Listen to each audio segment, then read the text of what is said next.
हरि ओम। गुरु ब्रह्मा गुरु विष्णु गुरुदेवो महेश्वरा गुरु साक्षात् परब्रह्म तस्मै श्री गुरुवे नमः। आदो देवकी देवगर्भजननं गोपीगिरिवर्धनं मायापूतन जीवतापहरणं गोवर्धनोद्धारणं कंसच्छेदन कौरवादिहननं कुन्तीसुतापालनम् एतत् श्रीमद्भागवतं पुराणकथितं श्रीकृष्णलीलामृतं निगमकल्पतरोर्गलितं फलं शुकमुखाद्रव अमृतसंयुतं पिबत भागवतं रसमालया मुहुरहो रसिका भुवि भावुका। भगवान श्री कृष्णचंद्र नारायण जी के चरण कमलों में नतमस्तक होकर के गुरु श्री वेद व्यास जी, गुरु श्री माधवाश्रम जी, गुरु श्री आदि गुरु शंकराचार्य जी, गुरु श्री नारद जी, गुरु श्री सुखदेव जी, गुरु श्री सुत जी के चरण कमलों में नतमस्तक होकर के मैं ये श्रीमद् भागवत महापुराण के 10वें स्कंद का उत्तरार्ध 83वां अध्याय पढ़ने जा रहा हूँ, जिसमें आज का प्रसंग है कि भगवान की पटरानी, भगवान श्री कृष्ण के पटरानियों के साथ द्रौपदी की बातचीत। श्री शुकवाच तनानुगृह्य भगवान गोपीनां गुरुर्गति युधिष्ठिरम् अथा पृच्छन् सर्वाश्च श्रुतो व्ययम् तो एवं लोकनाथेन परिपृष्टा सत्कृतः प्रत्योर्चोर्हिषं मनः शस्तपादेक्षा हता हंसः कुतो शिवं त्वच्चरणाम्बुजासवं महन्मनस्तो मुखनिःसृतं क्वचित् पिबन्त ये कर्णपुटे अलं प्रभो देहं वृता देहकृशम् इच्छदम् हित्वात्मधावविदुतात्मकृतत्रयवस्था मानन्दसप्लवं खण्डकुण्ठबोधम् कालोपसृष्ट निगमा वन आतयोगा माया कृतं परमहंस गति नतास्मा। श्री सुखदेव जी कहते हैं, परीक्षित, भगवान श्री कृष्ण की गोपियों को शिक्षा देने वाले हैं और वही उस शिक्षा के द्वारा प्राप्त होने वाली वस्तु है। इसके पहले जैसा कि वर्णन किया गया है, भगवान श्री कृष्ण ने उन पर महान अनुग्रह किया। अब उन्होंने धर्मराज युधिष्ठिर तथा अन्य समस्त संबंधियों से कुशल मंगल पूछा। भगवान श्री कृष्ण के चरण कमलों का दर्शन करने से ही उनके सारे अशुभ नष्ट हो चुके थे। अब जब भगवान श्री कृष्ण ने उनका सत्कार किया, कुशल मंगल पूछा, तब वे अत्यंत आनंदित होकर उनसे कहने लगे, भगवान, बड़े बड़े महापुरुष मन ही मन आपके चरणार बिंद का मकरंद पान करते रहते हैं। कभी कभी उनके मुखार कमल से लीला कथा के रूप में उस रस छलक पड़ता है। प्रभु, वह इतना अद्भुत दिव्य रस है कि कोई भी प्राणी उसको पी ले तो वह जन्म मृत्यु के चक्कर में डालने वाली विस्मृति अथवा अविद्या को नष्ट कर देता है। उसी प्रकार उसी रस को जो लोग अपने कानों के दोनों में भर भर कर जी भर पीते हैं, उनके अमंगल की आशंका ही क्या है। भगवान, आप एक रस ज्ञान स्वरूप और अखंड आनंद के समुद्र हैं। बुद्धि वृत्तियों के कारण होने वाली जागृत, स्वप्न, सुषुप्ति, ये तीनों अवस्थाएं आपके स्वयं प्रकाश स्वरूप तक पहुंच ही नहीं पाती, दूसरे ही नष्ट हो जाती है। आप परमहंसों की एकमात्र गति है। समय के फेर से वेदों का ह्रास होते देख उनकी रक्षा के लिए आपने अपनी अचिंत्य योग माया के द्वारा मनुष्य का साथ शरीर ग्रहण किया है। हम आपके चरणों में बार बार नमस्कार करते हैं। श्री सुखदेव जी कहते हैं, इत्तम उत्तम श्लोक शिखामणिम जने स्वभिष्टुवत्सन्दक कौरवस्त्रिया समेत गोविंद कथा मिथो गृणम त्रिलोक गीता शृणु वर्णयामि ते। श्री सुखदेव जी कहते हैं, परीक्षित, जिस समय दूसरे लोग इस प्रकार भगवान श्री कृष्ण की स्तुति कर रहे थे, उसी समय यादव और कौरव कुल की स्त्रियां एकत्रित होकर आपस में भगवान की त्रिभुवन विख्यात लीलाओं का वर्णन कर रही थी। अब मैं तुम्हें उन्हीं की बातें सुनाता हूँ। द्रौपदी ने कहा,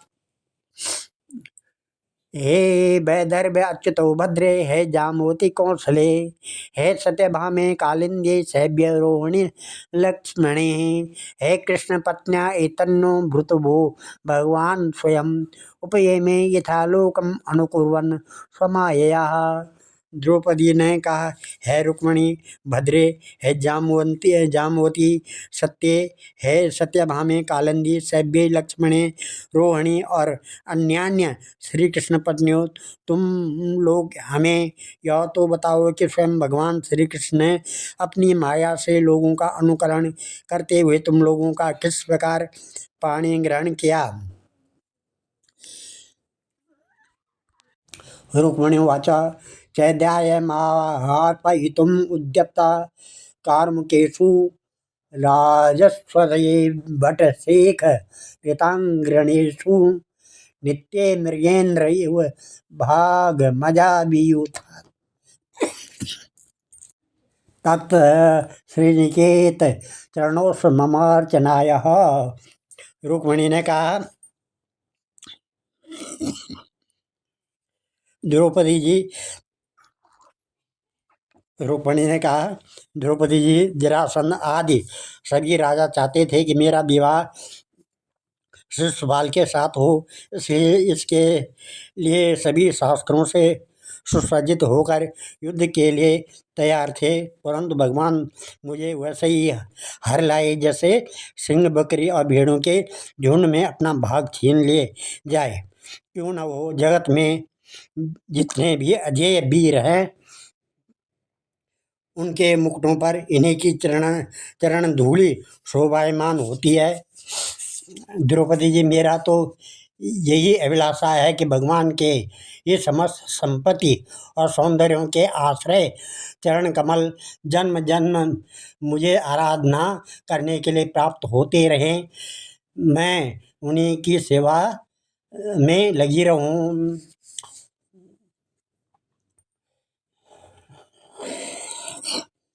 में लगी रहूं। सत्यभामा ने कहा,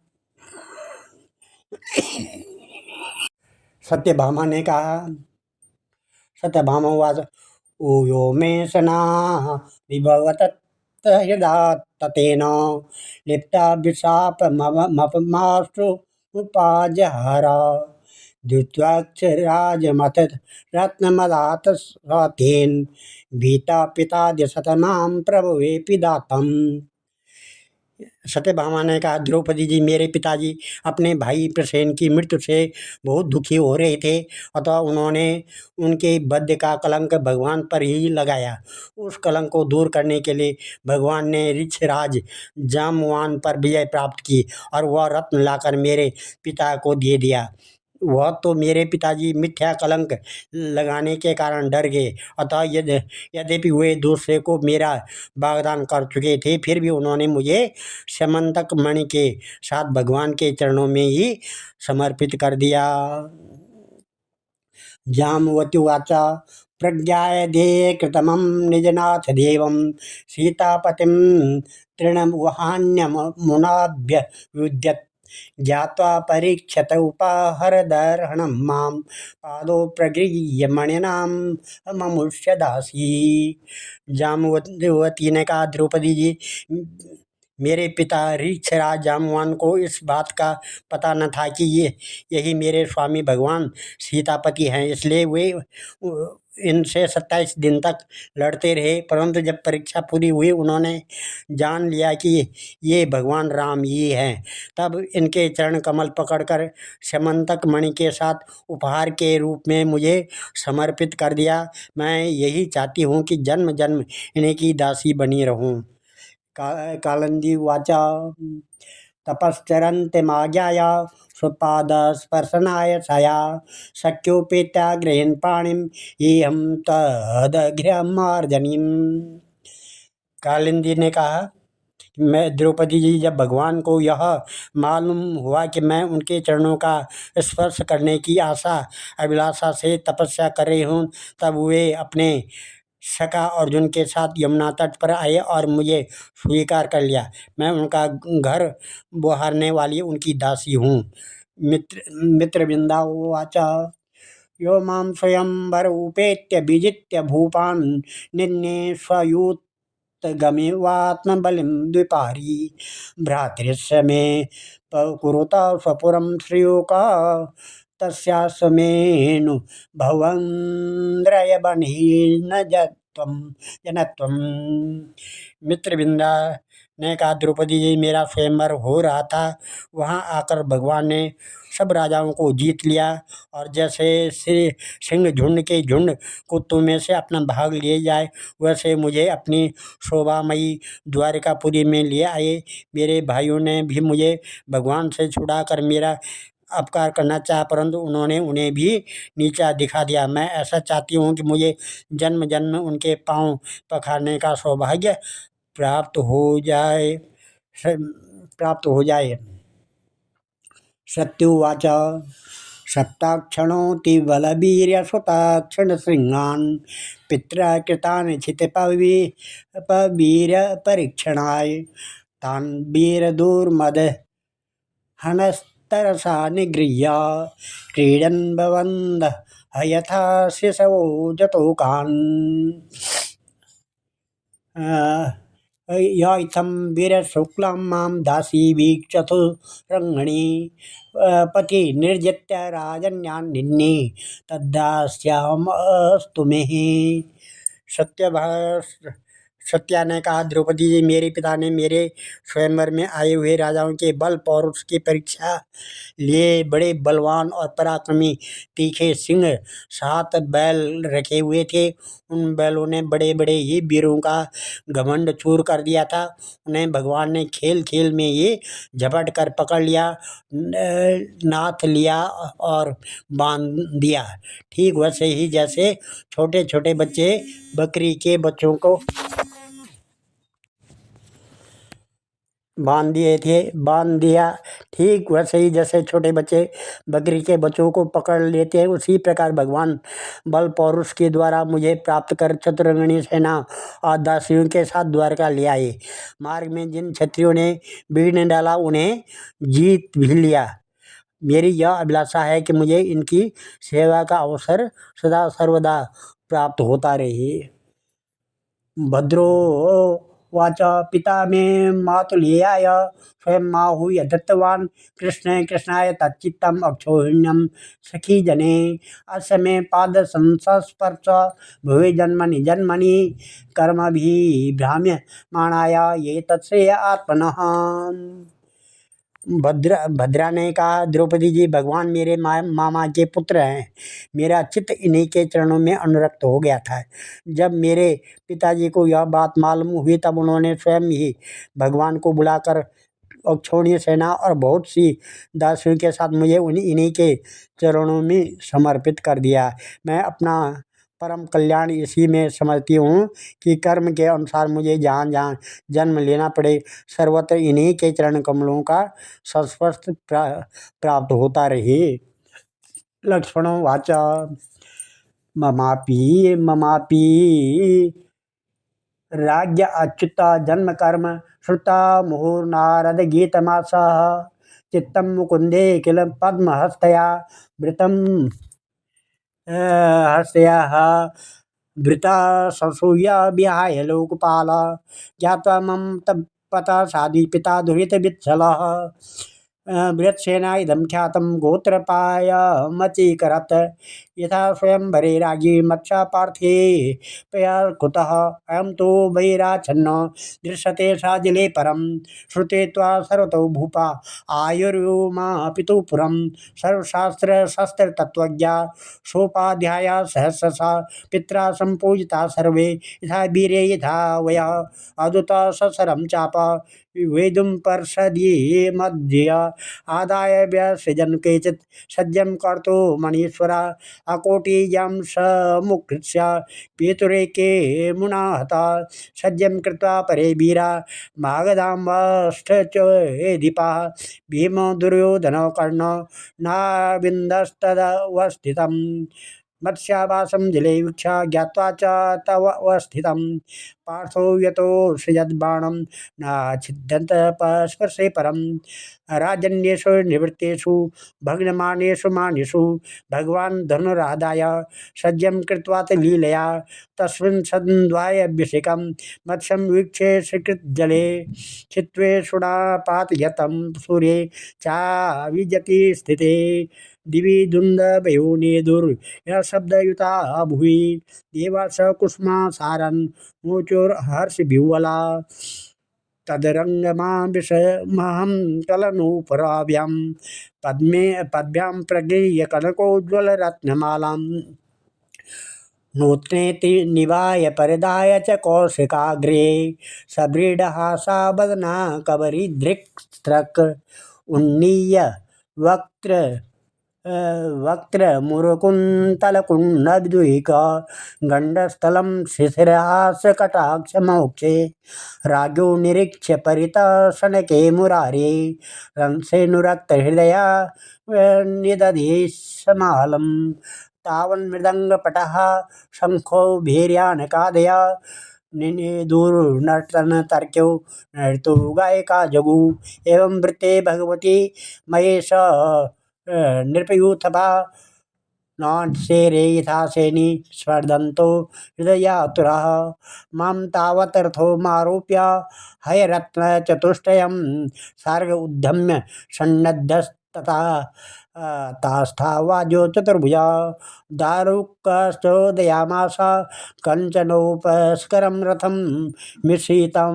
भुजं राज्ञा मृगाणां मृगाढ्यवा तेन्वा सज्जन्तं राजन्यं निषेदतु पथि केचन संयतम् उदधृतये श्वास ग्रामसिंहा यथा हरिं ते सार्ग अच्युतबाणौघे कृतबावाङ्घ्रिकन्दरा निपेतु कदने केचिद् एके सन्त्यज्य ध्रुवा तथा पुरी यदुपतिरतङ्गलङ्कृता रविच्छदध्वजपट चित्ततोरणं कुशस्थली दिव भुवि च विसंस्तुतां समाविशत्तरणीव स्वकेतनं पिता मे पूजयामास सुहृत् सम्मिन्द बान्धवान् महारवासो अलङ्कारे शय्यासन परिच्छदे दासिभिः सर्वसम्पद्भिः भीर्भट्टे वरथा भत वाजिभी आयुधानि महाराणी ददो पूर्णस्य भक्तिता आत्मा रामस्य तत्सेम वयं वे गिरदासिका सर्वसंग निवृद्ध्यात् तपसा च बुभूयिमः।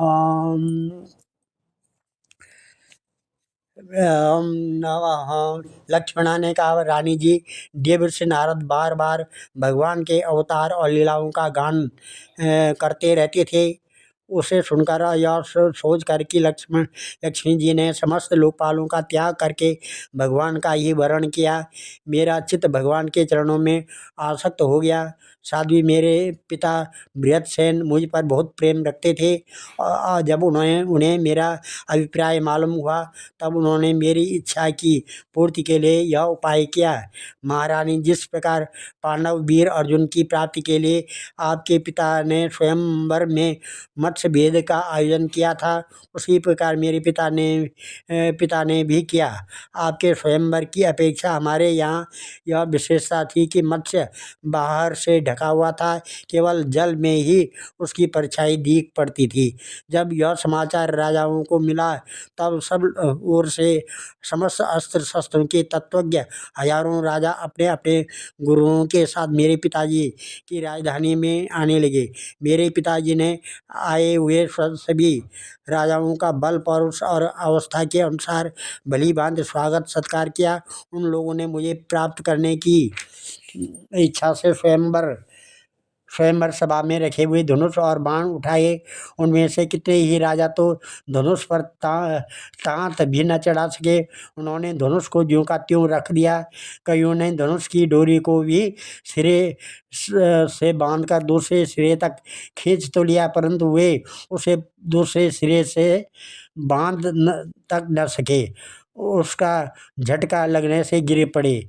रानी जी बड़े बड़े प्रसिद्ध वीर जैसे जरासंध, अम्बरष्ट, नरेश, शिशुपाल, भीमसेन, दुर्योधन और कर्ण, इन लोगों ने धनुष पर डोरी तो चढ़ा ली, परंतु उन्हें मछली की स्थिति का पता न चला। पांडव वीर अर्जुन ने जल में उस मछली की परछाई देख ली और यह भी जान लिया कि वह कहाँ है। बड़ी सावधानी से उन्होंने बाण छोड़ा, परंतु उससे लक्ष्य भेद न हुआ। उनके बाण से केवल उसका स्पर्श मात्र ही किया। रानी जी इस प्रकार बड़े बड़े अभिमानियों का मान मर्दन हो गया। अधिकांश नरपतियों ने मुझे पाने की लालसा एवं साथ ही साथ लक्ष्य भेद की चेष्टा भी छोड़ दी। तब भगवान ने धनुष उठाकर खेल खेल में अनायास ही उस पर डोरी चढ़ा दी। बाण साधा और जल में केवल एक बार मछली की परछाई देखकर बाण मारा तथा उसे नीचे गिरा दिया। उस समय ठीक दोपहर से हो रहा था। सर्व साधक अभिजीत नामक मुहूर्त बीत रहा था। देवी जी उस समय पृथ्वी में जय जयकार होने लगा और आकाश में दुंदुभियां बजने लगी और बड़े बड़े देवता आनंद विह्वल होकर पुष्पों की वर्षा करने लगे। रानी जी उसी समय मैंने रंगशाला में प्रवेश किया। मेरे पैरों के पायजेब रुनझुन बोल रहे थे। मैंने नए नए उत्तम रेशमी वस्त्र धारण कर रखे थे। मेरी चोटियों में मालाएं गुथी हुई थी और मुंह पर लज्जा लज्जा मिश्रित मुस्कुराहट थी। मैं अपने हाथों में रत्नों का हार लिए हुए थी, जो भी बीच बीच में लगे हुए सोने के कारण और भी दमक रहा था। रानी जी उस समय मेरा मुखमंडल घनी घुंघराली अलकों से शोभित हो रहा था तथा कपोलों पर कुंडलों की हवा पड़ने से वह और भी दमक उठा था। मैंने एक बार अपना मुख उठाकर चंद्रमा की किरणों के समान सुशीतल हास्य रेखा और तिरछी चितवन से चारों ओर बैठे हुए राजाओं की ओर देखा, फिर धीरे से अपनी वरमाला भगवान के गले में डाल दी। यह तो कह ये चुके हों कि मेरा हृदय पहले से ही भगवान के प्रति अनुरक्त था। मैंने ज्यों ही वरमाला पहनाई त्यों ही मृदंग, पखावज, संग, ढोल, नगाड़े आदि बाजे बजने लगे। नट और नर्तकियाँ नाचने लगी, गवैये गाने लगे। द्रौपदी जी जब मैंने इस प्रकार अपने स्वामी प्रियतम भगवान को वरमाला पहना दी और उन्हें वरण कर लिया, तब कामातुर राजाओं को बड़ा डाह हुआ। वे बहुत ही चिढ़ गए। चतुर्भुज भगवान ने अपने श्रेष्ठ 4 घोड़ों वाले रथ पर मुझे चढ़ा दिया और हाथ में सार्ग धनुष लेकर तथा कवच पहनकर युद्ध करने के लिए वे रथ पर खड़े हो गए। पर रानी जी दारुक ने सोने के साज समान से लदे हुए रथ को सब राजाओं के सामने ही द्वारका के लिए हाँक दिया, जैसे कोई सिंह हरिणों के बीच से अपना भाग ले जाए। उनमें से कुछ राजाओं ने धनुष लेकर युद्ध के लिए सज धज कर इस उद्देश्य से रास्ते में पीछा किया है कि हम भगवान को रोक लें, परंतु रानी जी उनकी चेष्टा ठीक वैसे ही थी जैसे कुत्ते सिंह को रोकना चाहें। सार्ग धनुष के छूटे हुए तीरों से किसी की बाह कट गई तो किसी के पैर कटे और किसी की गर्दन ही उतर गई। बहुत से लोग तो उस रणभूमि में ही सदा के लिए सो गए और बहुत से युद्ध भूमि में छोड़कर भाग खड़े हुए। तदंतर युद्धवंश शिरोमणि भगवान ने सूर्य की भांति अपने निवास स्थान स्वर्ग और पृथ्वी में सर्वत्र प्रशंसित द्वारका नगरी में प्रवेश किया। उस दिन वह विशेष रूप से सजाई गई थी। इतनी झड़ियाँ, पताकाएं और तोरण लगाए गए थे कि उनके कारण सूर्य का प्रकाश धरती पर नहीं आ पाता था। मेरी अभिलाषा पूर्ण हो जाने से पिताजी को बहुत प्रसन्नता हुई। उन्होंने अपने हितैषी सुहृदों, सगे संबंधियों और भाई बंधुओं को बहुमूल्य वस्त्र, आभूषण, शैया, आसन और विविध प्रकार की सामग्रियां देकर सम्मानित किया। भगवान परिपूर्ण हैं, तथापि तभी मेरे पिताजी ने प्रेम वशु ने बहुत सी दासियाँ, सब प्रकार की संपत्तियाँ, सैनिक, हाथी, रथ, घोड़े एवं बहुत से बहुमूल्य अस्त्र शस्त्र समर्पित किए। रानी जी, हमने पूर्व जन्म में सबकी आसक्ति छोड़कर कोई बहुत बड़ी तपस्या की होगी, तभी तो हम इस जन्म में आत्माराम भगवान की गृहदासियाँ हुई। ओम नमोऽहं भौमं निहत्य सगणं युदितेन हृद्या ज्ञात्वा तन्क्षितिजये जितराजकन्या निर्मुच्य संस्थितविमोक्षमनुस्मरन्ति पादाम्बुजं परिणीणाय य आप्तकामः। नवयं साध्वी सम्राजं स्वराजं भोज्य अप्युता वैराजं पारमेशं च आनन्त्यं वा हरे पदं कामयामाह एतस्य श्रीमद्पादरजश्रिया कुचकुङ्कुमगन्धाढ्यम् ऊर्ध्वोढुं गदावृता व्रजस्त्रियो वाछन्ति पुलिन्द्या तृणविरुधः गावचार्यतो गोपा पादस्पर्शन महात्मनः। इस प्रकार से 16,000 पत्नियों को की ओर से रोहिणी जी ने कहा। भौमासुर ने दिग्विजय के समय बहुत से राजाओं को जीत कर उनकी कन्या हम लोगों को अपने महल में बंदी बना रखा था।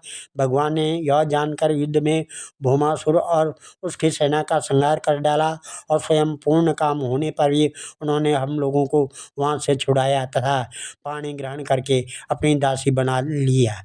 रानी जी, हम सदा सर्वदा उन्हीं चरण कमलों का चिंतन करती रहती थी जो जन्म मृत्यु रूप संसार से मुक्त करने वाले हैं। साध्वी द्रौपदी जी, हम साम्राज्य, इंद्रपद अथवा इन दोनों के भोग, अणिमा आदि ऐश्वर्य, ब्रह्म का पद, मोक्ष अथवा सालोक्य, सारूप्य आदि मुक्तियाँ कुछ भी नहीं चाहती है। हम केवल इतना ही चाहती हैं कि अपने प्रियतम प्रभु के सुकोमल चरण कमलों की वह श्रीरज सर्वदा अपने सिर पर बहन बहन किया करें।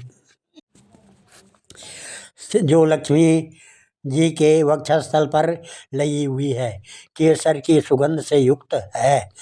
उदार शिरोमणि भगवान के जिन चरण कमलों का स्पर्श कर उनके गो चराते समय गोप गोपियाँ भीली ने तिनके और घास लताएं तक करना चाहती थी कि उन्हीं की हमें भी चाह है। आज हम इस कथा को यहीं पर विराम देते हैं। कल 84वां अध्याय होगा, वसुदेव जी का यज्ञ उत्सव। वसुदेव जी का ये कथा चलेगी। ओम ध्येयं सदा परिभवग्नमविष्टदोहं तीर्थात्पदं शिववीरञ्चनुतं शरण्यं भृत्यातिहं प्रणतपालभवाब्धिपोतं वन्दे महापुरुषते चरणारविन्दं। सर्वे भवन्तु सुखिनः, सर्वे सन्तु निरामया, सर्वे भद्राणि पश्यन्तु, मा कश्चित् दुःखभाग् भवेत्। धन्यवाद।